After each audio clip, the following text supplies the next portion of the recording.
And away we go. Good morning. Welcome to JP's Morning Brief for June 26, 2026. Good morning, everybody. Welcome to JP's Morning Brief as I get set up here. All right. Whoo, doggy. I've been up since 1:30 this morning, off and on. Dogs, it's a whole thing. All right. But I'm wide awake now. All right. So, welcome to the program. If you are watching this and you've never followed the JP8 Report channel, which this is part of, right? When you look on the screen, you'll see the JP8 Report in red and a red dot. It says join. Right next to it is a bell. If you click on the bell and scroll down to the bottom, you'll see follow. Click the follow button and you'll be a follower of the page. And then you will know when I'm going live, right? It'll show up in your live feed, all right? And then also click that thumbs up button for a like. And then chat. I got Covite for Life in here this morning. He's enjoying it. I'm going to see him at breakfast at 9 o'clock this morning. So he's a good friend. Ricky's a really good guy. All right, so here we go. We're going to hop on over to the armament shop. The armament shop. Whether you're looking for your first firearm, upgrading your setup, or need expert service, Jason at the Armament Shop is Copper's Cove's premier source for all things shooting. Browse a wide selection of pistols, rifles, and shotguns backed by top-tier gunsmithing for repairs, along with reloading supplies and professional cleaning to keep your firearm in peak condition. Need a transfer? We make FFL transfers fast, easy, and affordable. Need your CHL? Jason can handle those classes. He has over 3 decades of experience.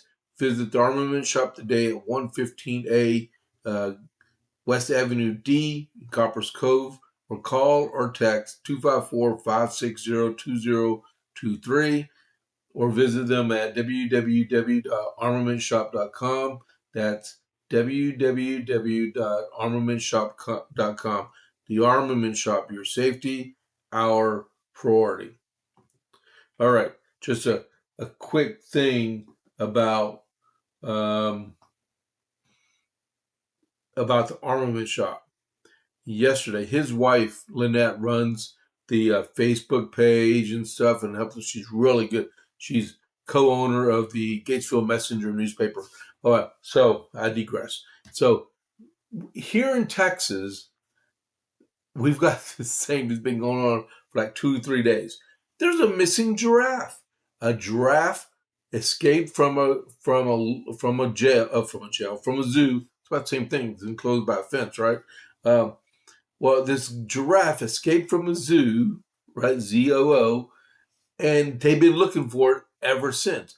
And it's been the talk of the state because, like here in Central Texas, we have, I don't know, I'm supposed to be doing the morning brief, but we have exotic wildlife all over the place here in Central Texas. I've seen wallabies, I've seen zebras, we've seen the exotic goats and sheep and deer. I mean, yeah, we got it all here, right? But there's this giraffe, and they named her Gracie. Go figure, right? They can't find her. There's a $5,000 reward looking for Gracie the giraffe. Well, Lynette did a Facebook post last night showing the Armament Shop lit up, right? And she put an AI picture of a giraffe on the front steps of the Armament Shop looking inside the gun store, right? And in the caption, Gracie left a 5-star review. Just like Dan Bongino says, snapshots and sound bites. That did it right there. That was awesome. All right, so let's get down to business, okay? All right. That was so cool. All right, so Iran update. The IRGC launched a drone against a ship in the Strait of Hormuz. The good thing, it had nothing to do with the price of oil. The price of oil is still below almost below $70 a barrel. Okay, I guess they can't figure out they're not important to anyone. Matter of fact, to me, I'm not the president. Y'all are very lucky I'm not the president of the United States. I would have done another military strike and went after the military leadership in IRGC and crush it, and then talk to Ayatollah Khomeini. All right, we'd have better results. But let's go. Per President Trump, Iran still wants to make a deal. I regress. Still, IRGC is the thorn in the side of everybody. They're like the let's see. Let's put it like in World War II Japan. Okay, the Navy Department and the Army Department, they worked outside the Prime Minister and reported only to the King. Same concept. They don't report to the president of Iran. They report back to the spiritual leader, and he's in such a condition he has no control over the IRGC. Okay, so 70 vessels went through the Strait of Hormuz on Wednesday. I think there was this, Sec State said there will be severe consequences if Tehran rejects U.S. demands. Iran and Oman held more talks yesterday. Israel and Hezbollah conducted combat operations against each other yesterday in Lebanon. The Secretary of State, there will be no peace or stability if Iran is funding non-state actors, i.e. Hezbollah, right? I.e. Houthi rebels. Okay, so the Dow Jones yesterday closed at 51,920.62. It was up $71.72 or points, right? West Texas Intermediate, $69.25 a barrel. And Brent crude oil, that's the international benchmark standard for trading, was at $72.49. All right, so before we finish with the Iran update, give me a second here. Big S. Come on. There we go.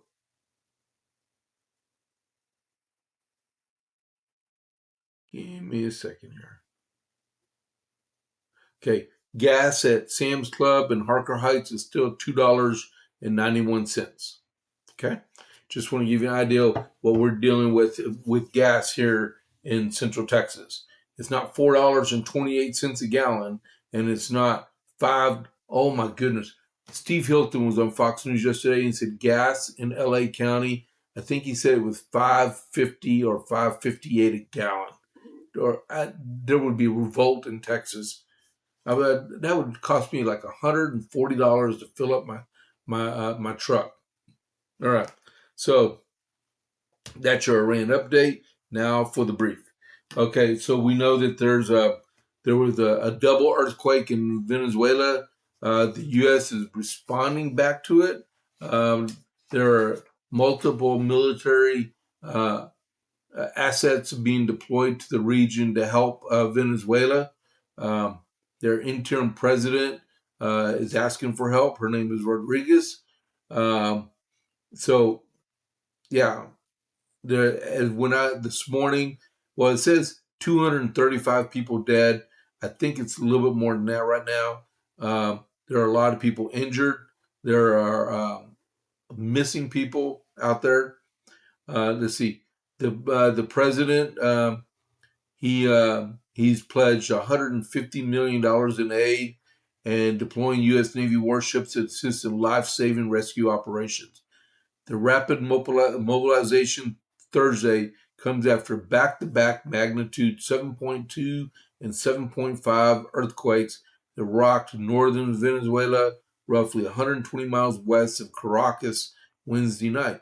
I would like to know if that was 120 miles west of Caracas, what was the result in Colombia also. They're not saying too much about that area. But, borders don't mean nothing with earthquakes. The rare earthquake doubled. The rare earthquake double injured more than 940 people and turned the state of La into a disaster zone while forcing the closure of the Simon Bolivar International Airport. The U.S. Department announced on Thursday it's mobilizing $150 million in aid, including $50 million in new bilateral awards for relief partners on the ground, such as Samaritan's Purse, Catholic Relief, and World Vision, both really good services, along with $100 million in contributions to the United Nations Humanitarian Pooled Fund. And it said to spearhead the efforts on the ground, the State Department has deployed a regional disaster assistance response team that's called a DART, alongside two highly specialized urban search and rescue teams from fire departments in Fairfax, Virginia, and LA County. All right, so continue to keep them in your prayers. And you may not know anyone in Venezuela, but they're still human beings in need. Okay. All right. So, Congresswoman Ana Paulina Luna, former Air Force airman, very, very respected person in Congress, very conservative, and she's it. Okay, so she says as long as it takes, and I fully agree with her that as long as it takes, because there's going to be no votes this week, and it's going to be as long as it takes. Congresswoman Luna from Florida, who is leading the effort, Fox News was told in an interview, the hardball tactics of House Republican leadership to pull a series of votes on Wednesday. House Speaker Mike Johnson is expected to put legislation that has already been teed up for a vote Thursday, but it's unclear whether he'll be able to convince Luna and other conservatives to end their blockade, effectively freezing the House floor. The president's been very clear, Luna told Fox. He's not playing games anymore, and he's going to go fully back. Okay, let me say it again. He's not playing these games anymore, and I'm going to fully back him, and I've got the votes to do it. That's from her, not Speaker. President Trump has repeatedly insisted the Save America Act is his top legislative priority. The sprawling legislation, which would enact voter ID, crack down on mail-in voting, and ban sex change operation for minors, is stalled in the Senate amid widespread opposition from Democrats. Johnson is scheduled to meet with Trump later Thursday, that was yesterday, in an attempt to break the logjam, and I didn't hear any results out of that. Given the Speaker's razor-thin majority, just a few dissenting Republicans can have an outsized impact on whether legislation can be placed through the House. Johnson floated Wednesday of incorporating a narrow version of the Save America Act into a third budget reconciliation package. The provision would create a grant program encouraging states to require federally verified real IDs on the ballot box. But Luna indicated to Fox News that the Speaker's proposition was an inadequate fix. I want to warn the American people that you cannot get the Save America Act on reconciliation, Luna said, referring to the potential of a third party line package. It's not possible to be done, so we're not drinking the Kool-Aid on that unless the Senate decides to fire the parliamentarians, and nothing will change. she's right. She's absolutely correct. I could say other things, I won't, but that woman is on par. She knows exactly what she's talking about. Do not ever cross Congressman Luna at all, ever. All right. Next, Supreme Court. I told you. I really hope that after you got done, plus it's plus. Oh, sorry, could I help? No. You're absolutely right, Ricky. Ricky said about Venezuela. They supply us with oil. Sorry, couldn't help. But that's absolutely correct. Because with Venezuela, they do that heavy crude, that tar crude, and only St. Charles, Louisiana can refine it, right? And we sell it for them, and we put the money back into the Venezuelan economy. They need it. They need every little bit. All right. Thanks for the comment, man. See, I told you, if you chat, I answer the chat. I didn't see that he commented until just now. So I combined this awesome congresswoman with Ricky. Okay, no comparison at all. Their looks are completely different. Okay, whew. Yeah. Just saying. Luna, Miss Luna, she's more like an 8.5. Ricky, I'm sorry, you're a -3. Okay, um, maybe a -4. All right, laugh, man, laugh. Okay, Supreme Court. I told y'all when after the programs yesterday, y'all should have gone over to SCOTUS blog. They went and showed there was 4 or 5 opinions yesterday. 3 of them were major opinions, and 2 of them were minor. One of them dealt with Roundup. There was something about the settlement with Roundup that couldn't be applied or something like that. But okay, so there's 2 of them. The first one, okay, there was 3 major ones. 2 dealt with immigration, and 1 dealt with the Second Amendment. The Second Amendment, I believe, is the most important of all of them. Okay, and it came from Hawaii. If you did not know that, Hawaii has some of the most strictest gun laws in the entire country. Seriously, all right. But they do have a concealed carry ordinance for that state.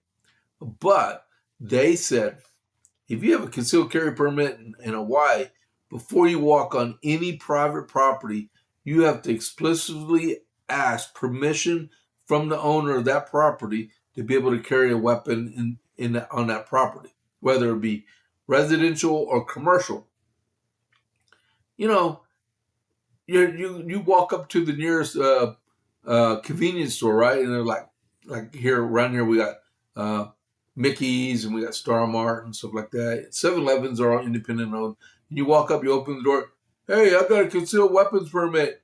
Can I enter? I'm like, dude, that's stupid. That's unconstitutional. That's against. Yeah, it is. It is unconstitutional. Well, they tried it, and it was appealed to the Ninth Circuit Court of Appeals, right? And then it was appealed again to the Supreme Court. This is the result of it, all right? The United States Supreme Court ruled against Hawaii on Thursday, handing concealed carry permit holders a majority 6-3 decision. The Supreme Court decided with the plaintiff Wolford versus Lopez, who contested Hawaii's state law requiring property owners explicit permission to allow lawful gun owners to bring firearms onto public businesses. Okay, so in Texas, we do the same thing in Texas. But this is what happens. We have 30-5, 6, and 7, right? So 30-5 means no weapons whatsoever. 30-6 means no no open carry, right? And then 30-07 means no open carry, something like that. Okay, I just know you have to read them. But if you see the sign on a wall, on a glass panel before you go inside a store, you know there's a gun restrictions there, and that's all right as private property owners. But this is saying you have to ask permission before you walk into that business, if they allow weapons or not, announcing it to the world, I guess. Hawaii's law at issue here violates the constitutional right to keep and bear arms, Justice Alito said. This regime hobbles what the Second Amendment protects: the right of Americans to carry arms for self-defense as they go about their daily lives.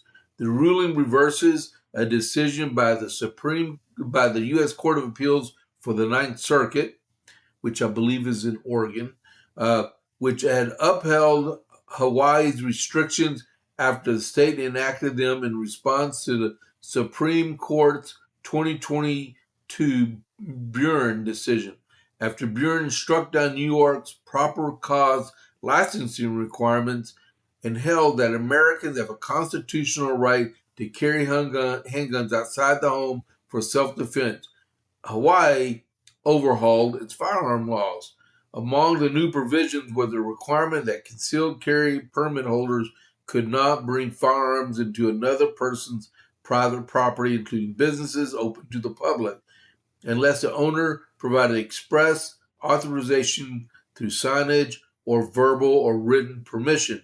In the Second Amendment advocacy circles, the law became known as the vampire rule.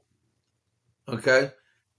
They were restoring sanity to the Second Amendment. But if we get Democrats in office, they are going to do their best to reverse this. They're adamant about getting rid of the Second Amendment, right? Believe me. Okay, the next two rulings on the Supreme Court yesterday were 6-3 rulings. Again, 6 conservative, 3 liberals. So all 3 major rulings yesterday were 6-3 rulings. Okay, so what are we doing at? We're at 6:52. Oh my goodness, man. The Supreme Court handed President Trump 2 major immigration victories on Thursday morning, both having to do with his administrative efforts to reduce asylum claims. In the first case, Mullen versus Al-Altro Ledo, the court held that migrants who are turned away at the border before entering the United States are not entitled to apply for asylum. That means upwards to 1 million people could be redirected. In the second case, Mullen versus Doe, the Supreme Court ruled that Haitian and Syrian nationals in the United States on temporary protected status could not receive judicial relief, postponing the revocation of their status while they challenged Trump's administration's efforts to revoke it in court. Together, the rulings mark a shift in the legal fight over who can seek protection in the United States, giving the Trump administration a new avenue to limit asylum claims at the border and more leeway to move forward with ending temporary protected status of migrants already in the country. The rulings also remove key legal obstacles to the administration's broader push to reduce border crossings and accelerate removals. Upwards to 1 million people are going to be removed for these 2 rulings, which is right. I mean, like Justice Alito said, the word temporary means temporary. It only means temporary. He said that yesterday in his remarks. And with the amnesty thing, usually when you declare amnesty, you either got to be inside the United States, like if someone is on an Iranian national soccer team and he said, "Hey, I'm defecting," That's their right. They're inside the country. They made it here, right? But if you like travel from Colombia to Panama through Honduras, Costa Rica to Honduras, Guatemala, Mexico, and then no, wait a minute. You've already traveled through 5 different countries and stuff. You got to declare amnesty back there and wait for a determination. That's what that's about. Okay, 6:55. I'm going to glance over this one real quick. So, with those decisions, we have several blue states that already said yesterday they're going to resist the Supreme Court's decisions on the United States. Where is the rule of law? I said it yesterday with Taylor Sheridan interview with Joe Rogan on the Joe Rogan Experience. We are losing the rule of law in our country because everyone's disenfranchised in the Democrat Party because they hate the orange man. That's all it is. If Joe Biden was in office and the Supreme Court made this ruling, they'd be all hunky-dory with it. Totally. I mean, that's crazy that we have to live in a country where Democrats are one way and the Republicans are another way. In JPA report, I'm going to read this. This article. It's pretty deep. 8 pages. I'm going to read it. And it's from the Federalist. After 250 years, our American Republic is coming apart. I read this last night. It's on mark. It's happening. We're in the middle of another civil war. We just don't have the bullets being launched at each other for another civil war. At least not yet. All right. 6:57. So we are going to get ready to sign off. I will be back in 1 hour for the JPA report, right? So as I get ready to leave, tomorrow we have Coryell County Republican meeting, Republican women. It's going to meet at the Feed Mill at 108 North 6th Street in Gatesville. We have a guest speaker, and it's from, her name is Caitlin Ross, and she's going to be talking about data centers and public transparency. Awesome topics, especially the data centers, to separate fact from fiction, okay? Then next we have, there we go. Coryell County Republican Party. We have an organizational meeting on Tuesday, June 30th at 6 p.m. at Trinity Worship Center, which is 1802 Martin Luther King. It is required by law in Texas that 45 days after the party chair takes office, which is 15 days after the primary runoff, that we have to have an organizational meeting, determine who the secretary is, who the treasurer is, who the new vice chair is to supplement the party chair, which is Norm Mitchell for Coryell County, and also the and then swear in the party chair and all the precinct chairs. All right, so that's going to happen Tuesday. Monday night at 6 p.m. in Harker Heights, we have the West Side Conservative Coalition, which is meeting in Harker Heights at Papa's Cafe at 6 p.m. I'm a member of all these organizations. And you got to get out to know the network and keep the Republican fight ongoing so we can secure our places in electoral seats around, okay? It's already 6:59. I'm out of time. Okay, so we got 30 seconds. I will see y'all in 1 hour on the JPA report, and this stuff will be more in depth. I'm going to get to that story at the end about the American Republic, okay? So let me initiate the raid to Vince.